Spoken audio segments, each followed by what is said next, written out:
31 years ago, Dale Brown had one of the most memorable weekends of his life as his Tigers clinched a spot in the Final Four with a win over Wichita State in the Superdome.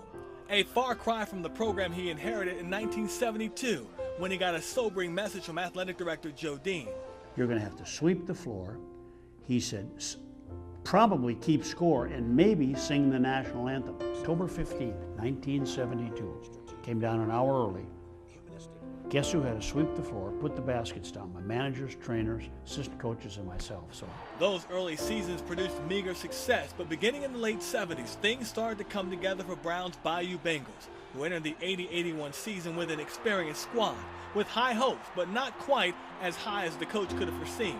But as the season progressed, there was a tenacity they had, a commitment, and I thought, if I don't mess this thing up, this team can maybe go all the way. The Tigers' trip to the 81 tournament crescendoed 80 miles from home in the Dome, where wins over Arkansas and the Shockers sent 30,000 Tiger fans into a frenzy, watching their team achieve success that hadn't been seen since the early 50s. I remember those gold pom-poms that were waving in the air. There was an atmosphere in there that just knew it was going to happen. I know that's, I'm not trying to sound like Nostradamus here in front of this camera, but there was a feeling that, boy, for somebody to beat us, it's going to take something special.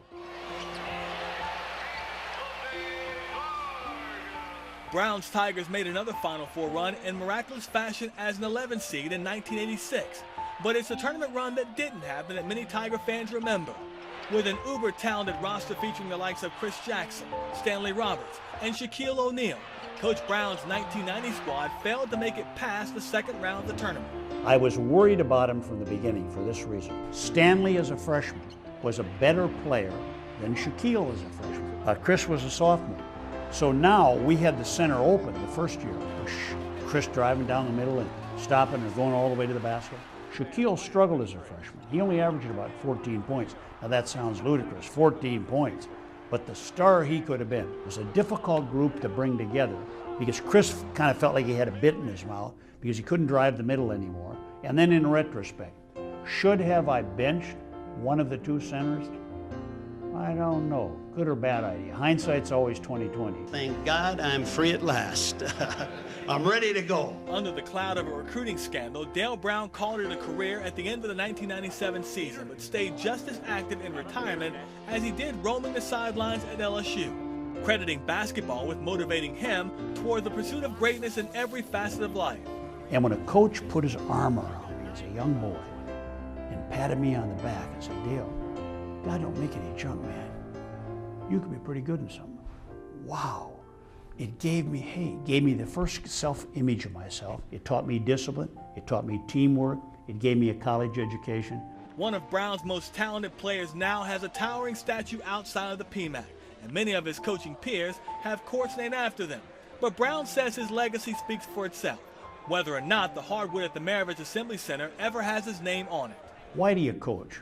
And I feel this way. It isn't who you coach or where you coach, it's why you coach. I coached for the same reason that I loved basketball. It gave me a good self-image. I could help people. And it's an exciting game. So my legacy can't be on a court, can't be on a statue, can't be on a building name. It's in the heart and souls of those, hopefully, that I did something good for young men.